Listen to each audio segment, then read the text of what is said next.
Welcome to Unleash the Awesome with Dave Gambrill. All of us have unique skills, talents, and abilities that aren't being used to their full potential. Our mission is to share the people, tools, apps, and other resources that will help you unleash your awesome on the world.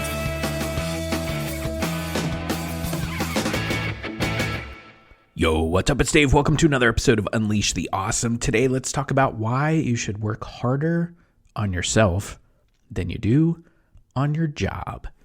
Yeah, working harder on yourself than you do on your job. And listen, that's not to say, don't mishear this, don't misquote this. It's not to say that you should not work hard at your job, just that your focus should be on acquiring new skills and improving skills and maybe strengthening some of the things that you're really great at. And if you have some weaknesses that you can work on, then certainly work on those. And I hear Jim Rohn say this all of the time, mostly because I have his complete Jim Rohn library on Audible. And if you've never tried Audible, I'll make sure my link is in the show notes for you. But I listen to his complete library at least a few times a week. It's the only audiobook that I have. Well, now I have two, actually. It used to be the only audiobook that I had 100% on my phone that I could access whenever I want. Like with Audible, you can keep the stuff locally on your phone, or you could just have it up in the cloud. And since I listen to so many books and stuff, I usually clear them out. But I kept that one on there, and I just added Ryan Holiday's Discipline is Destiny, because both of those books are books that you can listen to every day that give you inspiration and motivation and guidance and things like that. And what Jim Rohn used to say all of the time is work harder on yourself than you do on your job.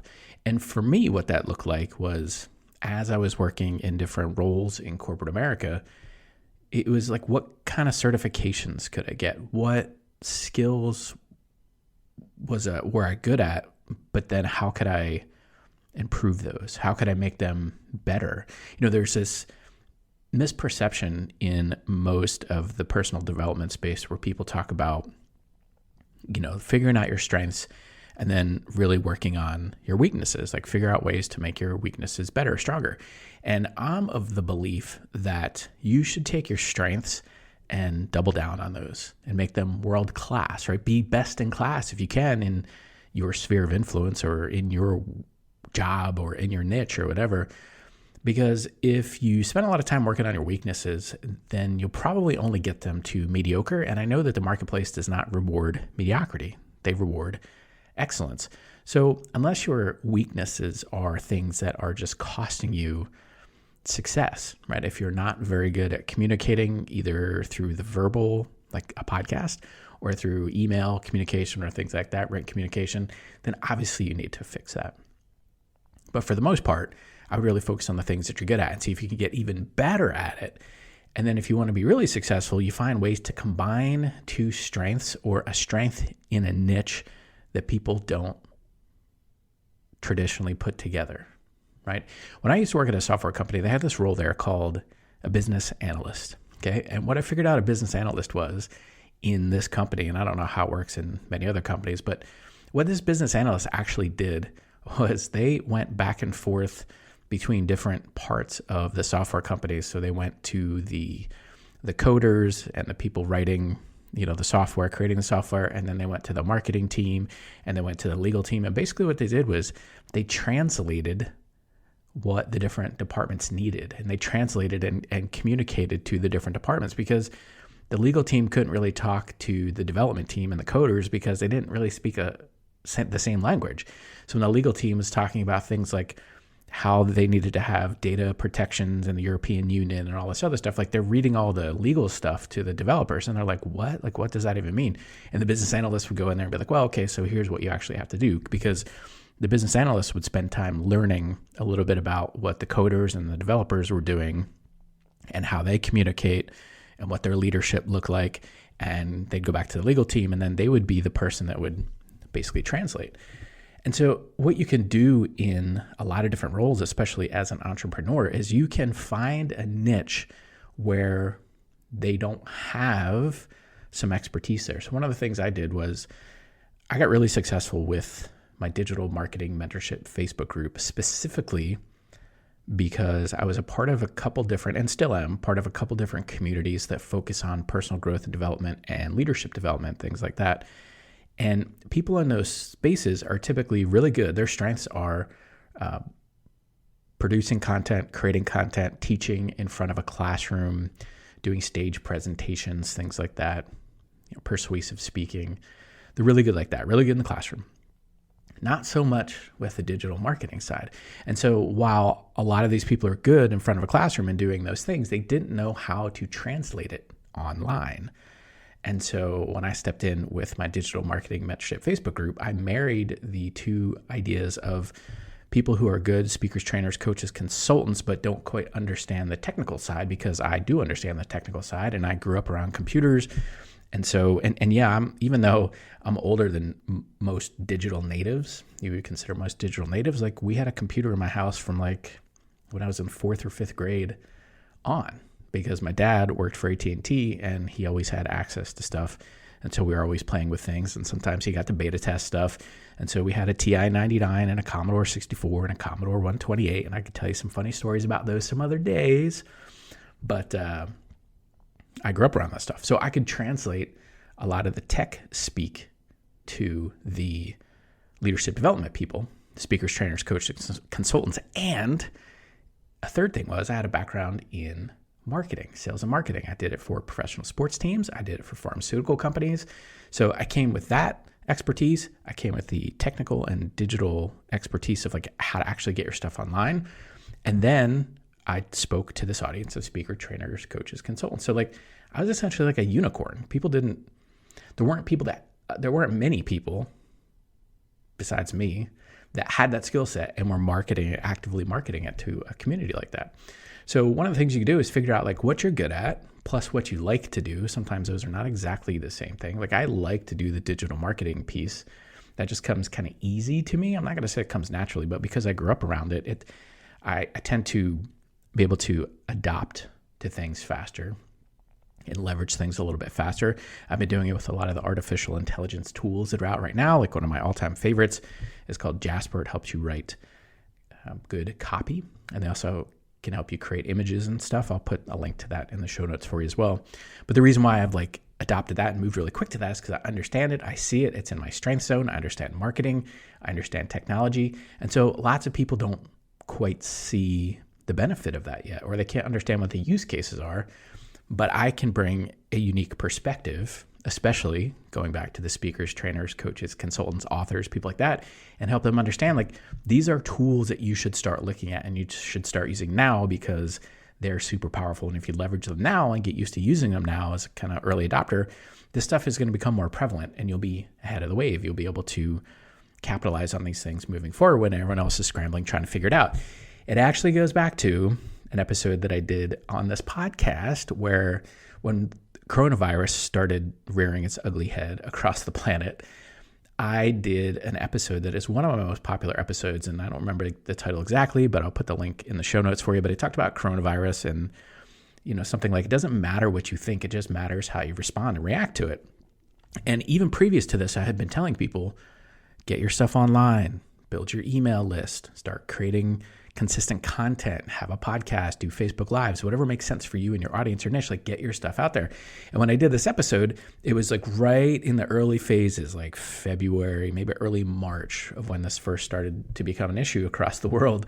And I said, listen, if you haven't been paying attention to me now would be a really great time to listen up and pay attention. I would get a really good internet connection at home. I would make sure you have a good Zoom account and you know what to do with it and all these things. And now looking back on it, it's like, wow, Dave, you predicted all that stuff. It wasn't really hard for me because that's the space that I play in, right? So I had been working on my strengths. I've been doubling down on my strengths throughout the years. When I worked at all these different corporations and stuff, I would go get certifications and go to classes and courses and on-the-job training things and stuff like that not only helped the organization, but I was focused on me and my long-term development and what I thought I eventually wanted to do as an entrepreneur. So yes, it was serving the company that I worked for at the time, but I was learning all this stuff. So then when these situations happen in my business now as an entrepreneur, I see them so much better and faster and quicker because I focused on working harder on myself and building my skill set more than I did on my job, back through all of my jobs all the time, right? And I would take on new challenges. I would do side projects and stuff like that at these companies I worked for if I knew that they were going to help me enhance or build some skills that either I didn't already have or that I was okay at, but I needed to get better at. Another example is when I worked at this pharmaceutical company, like I basically spent most of my day going into doctors' offices and talking about pharmaceutical products. But I knew that I needed to work on my stage presence and speaking in front of large groups and things like that. And so I started talking to my manager at the time, who my best manager of all time, my favorite manager of all time, shout out to Tiffany. I said, hey, look, these are the skills and things that I want to work on. They're a little bit outside of the role here as a pharmaceutical salesperson, but I really want to work on these things because I know these are going to help me in the next phase of what I want to do. And I was totally transparent with her. I told her, like, this wasn't for me to move up in the corporate space. This was eventually for me to move out. And she got it and she supported me. She said, look, do your job here, work really hard, hit your numbers, and, essentially I'll leave you alone. Do what you're supposed to here. And then, as long as what you're doing outside of this is, ethical and legal and all that other stuff, I'll leave you alone. So came to good understanding on that. But one of the things I wanted to do was speak in front of large groups. And so she kept bringing opportunities to me to speak to the sales force, first in New Jersey, where I was located, and then a bigger part of the region, and then across different regions, different parts of the sales force. She had me getting on national calls with the sales force and leading discussions and doing presentations and things like that. And while that did not help me, and I knew it was not going to help me in my day-to-day role of selling pharmaceuticals to doctors and prescribers, I knew that eventually it would help me in doing something like I'm doing right now, doing a podcast or presenting to people on Facebook Lives or doing Zoom teachings or things like that, or being up on a stage. Like after that, I had opportunities to speak on stages literally in front of multiple thousands, 4,000, 5,000, 6,000 people. And if I hadn't been working on those things previous to those opportunities when they came up, I don't think I would have been able to say yes to them. And not to say that I was totally confident when these things came along, like, hey, do you want to come speak in front of this crowd of 5,000 people? I wasn't like, yeah, sure, let's do it. I'm so confident. I was like, yes. And then I'll figure out what I'm going to do. But I don't think I would have been able to say yes to that if I hadn't been working on these skills throughout my different career experiences that I had.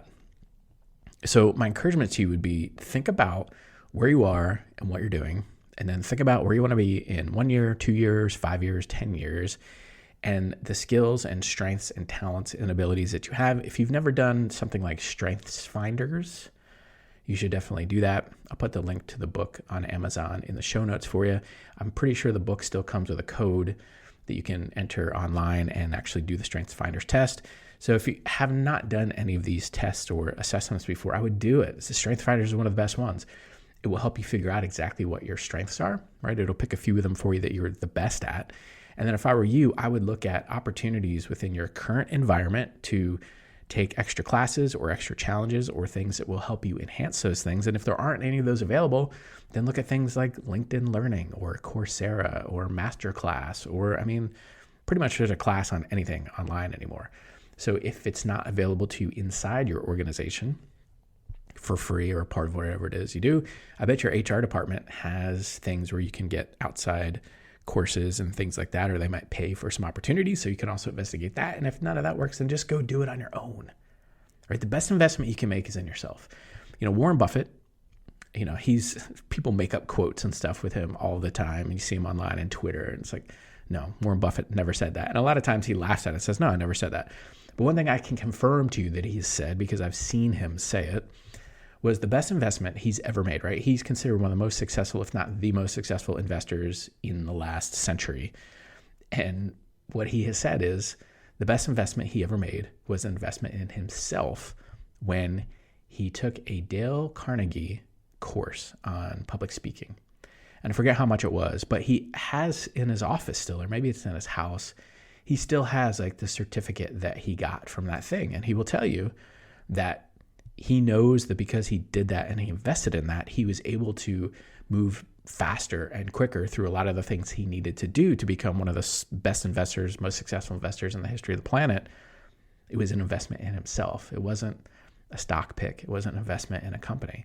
Now, obviously, he's made some really lucrative really smart bets on some companies. He's made some dumb bets too, right? I mean, when you're out there doing stuff, you're going to do things that don't always pan out. That's the nature of the beast when you're in the arena trying to get stuff done.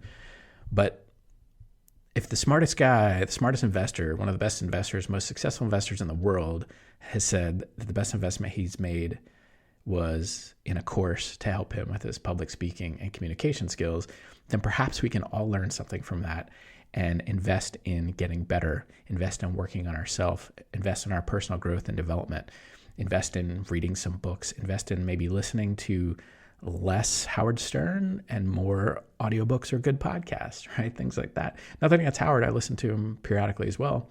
But I think if you change the information that you're putting into your head, if you focus on the stuff you're putting in your head, if you focus on your skills and enhancing those skills, I know without a shadow of a doubt that doing things like that and investing in yourself will help you unleash your awesome on the world. See you. Thanks for listening to Unleash the Awesome. Please be sure to subscribe, rate, and review wherever you listen to your podcasts.